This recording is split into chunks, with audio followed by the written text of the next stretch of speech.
You remember waking up in the dark. On winter mornings in 1970s Canada, the sun would not come up until you were already at school. You would hear your mother moving around in the kitchen, the clink of a spoon against a bowl, the hum of the radio playing low. You would pull yourself out from under the blankets and feel the cold air hit your face. The floor was freezing. You would grab your clothes and get dressed as fast as you could, hopping on one foot, trying to pull on your jeans without touching the floor too much.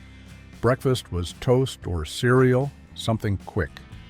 Your father sat at the table with his coffee, reading the paper. Your mother packed your lunch, the same routine every morning. Peanut butter sandwich, an apple, maybe cookies if you were lucky. She'd wrap it in wax paper and stuff it into a brown bag with your name written on it in pen. If you forgot that bag on the counter, you were hungry at lunch. Simple as that. You'd pull on your boots in the hallway, the kind with metal clasps that sometimes froze overnight if they were still wet from the day before. Your mother would hand you your mittens, check that your coat was zipped, and open the door. The cold would hit you like a wall. You'd step outside into the dark, breath immediately turning to steam, and start walking. The walk to school took 20 minutes, sometimes longer, if the sidewalks weren't cleared, and they often weren't. You'd see the path ahead buried under fresh snow, and just pick your way through. Someone's front yard, along the edge of the street, wherever you could find solid footing. Other kids were doing the same thing. You'd pass them on the way, faces wrapped in scarves, heads down against the wind. Maybe you'd nod, maybe you wouldn't. Too cold to stop and talk. Your boots crunched on the snow. When it was really cold, below -20 or so, the snow made a squeaking sound under your feet, high-pitched, almost like styrofoam. You knew what that meant. Bitter cold, the kind that made your nose hairs freeze and your lungs ache when you breathed too deep. But you kept walking. School was open, so you went. By the time you got there, your face was numb. You'd file into the building with everyone else, and the heat would hit you all at once. Your glasses fogged up immediately. You couldn't see for the first few minutes. You'd find your way to your desk and sit down, and your fingers would start to burn as they thawed. That burning feeling, you never got used to it. Every morning, the same thing. You'd sit there quietly, flexing your hands, waiting for the feeling to come back. Recess happened almost every day. The teacher would announce it, and you'd line up by the door. No matter how cold it was, unless it was truly dangerous, you went outside. 20 minutes in the schoolyard. You learned quickly that standing still meant freezing, so you moved. You ran. You played tag. You built things out of snow. The girls made snow angels near the fence. The boys played war near the far corner, throwing snowballs and diving behind makeshift forts. Your mittens always got wet, always. You'd be packing snow to build a fort or making snowballs, and the snow would work its way inside. By the time the bell rang, your hands would be soaked. And that was your problem for the rest of the day. There were no spare mittens at school, no spare anything. You learned to wring them out as best you could and tuck them against the radiator in the classroom, but they never really dried. By afternoon, you'd put them back on, still damp, and head home. Snow pants were another thing, stiff and uncomfortable, especially after they'd dried near the radiator overnight. They'd be almost crunchy, and you'd have to wrestle them on every morning. The elastic around the ankles would stretch out after a few weeks, and snow would get in your boots anyway. By March, half the kids in your class had rips in the knees or patches of duct tape holding the seams together. But you wore them, because jeans alone weren't enough.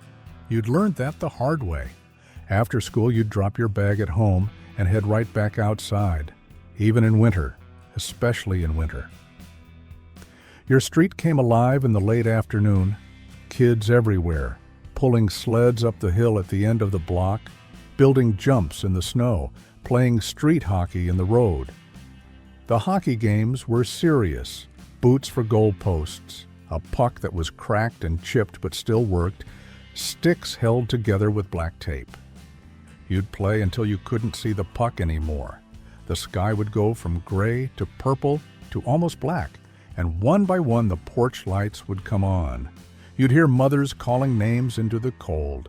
"David, Jennifer, time to come in." When your mother called, you knew you had maybe 5 more minutes, maybe. You'd keep playing, pretending you hadn't heard, until she called again. Then you'd go. Your mother would be at the stove when you walked in.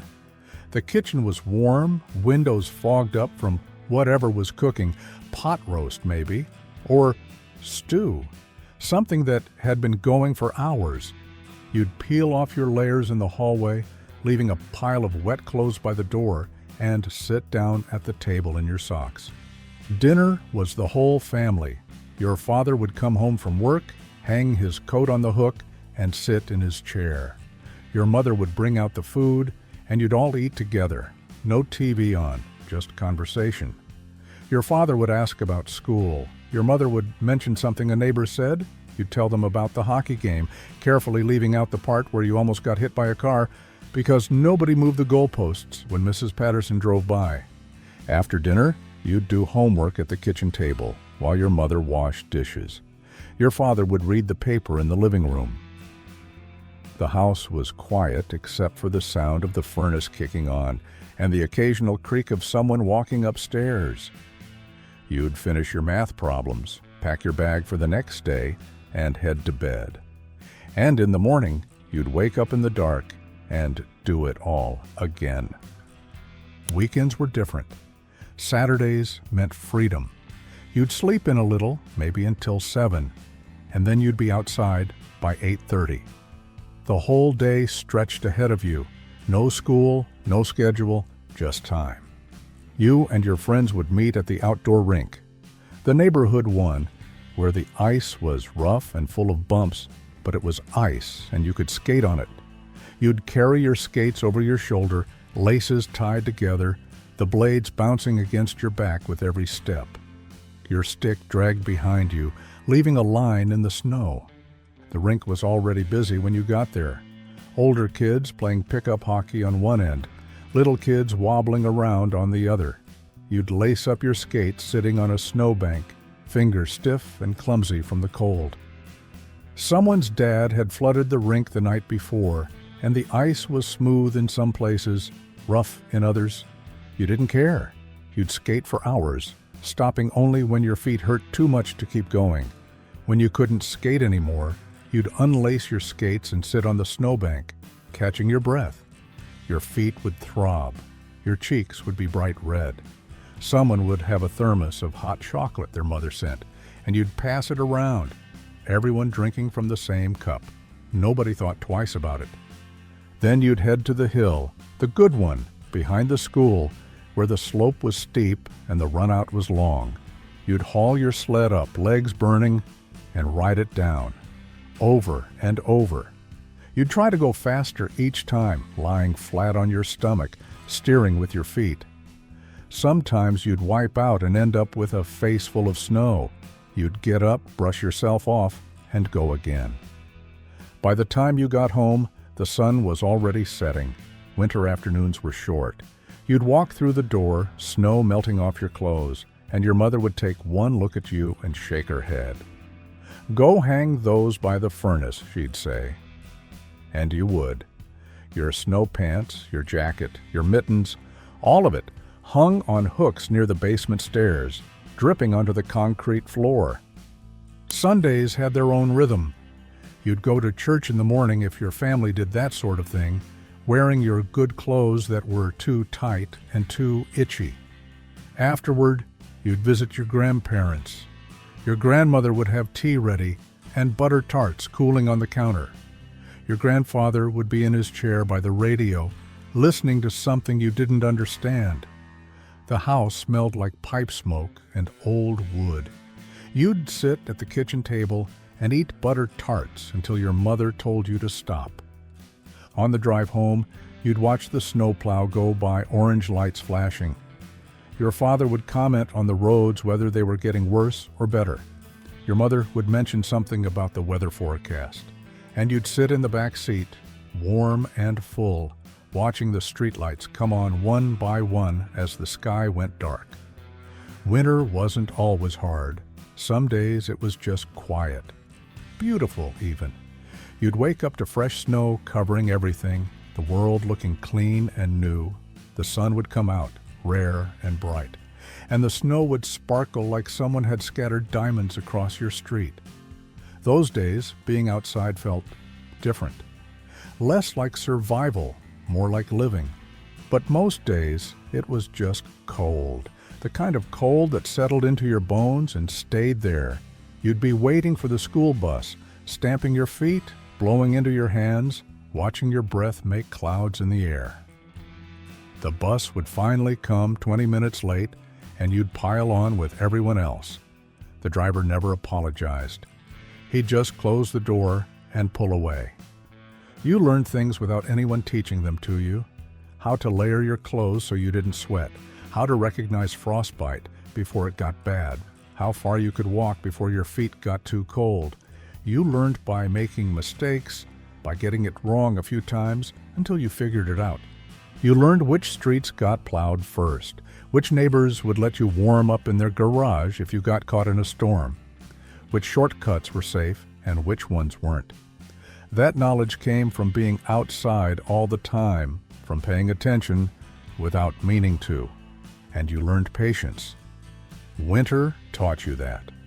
Waiting for the bus, waiting for spring, waiting for your clothes to dry, waiting for your father to finish shoveling so you could go play. You got used to it. Waiting became normal. By March, you were tired of winter. Everyone was.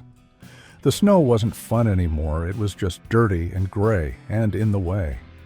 Your coat smelled like wet wool, no matter how many times it dried. Your boots were falling apart.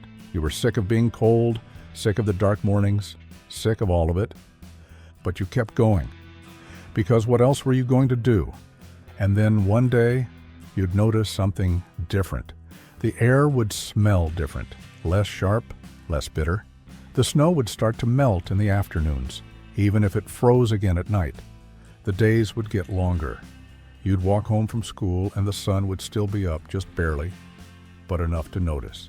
Spring was coming, and you'd realize you made it through another winter. Looking back now, you understand something you didn't then. You weren't tougher than kids today. You were just shaped by the place you grew up in. Canada in the 1970s was cold. The winters were long and hard. And childhood happened anyway. You adapted because there was no other choice. The world didn't adjust itself to you. You adjusted yourself to the world. That's what made the difference. You learned to keep moving when you were cold, to fix things instead of replacing them, to wait when waiting was required, to go outside even when you didn't want to.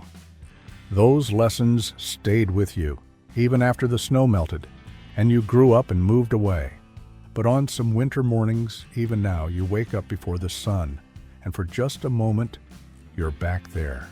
7 years old, pulling on your boots in the dark hallway, your mother handing you your mittens, the cold air hitting your face as you step outside, the crunch of snow under your feet, the whole day ahead of you, unknown and ordinary and somehow perfect. You remember it all, and you wouldn't change a thing.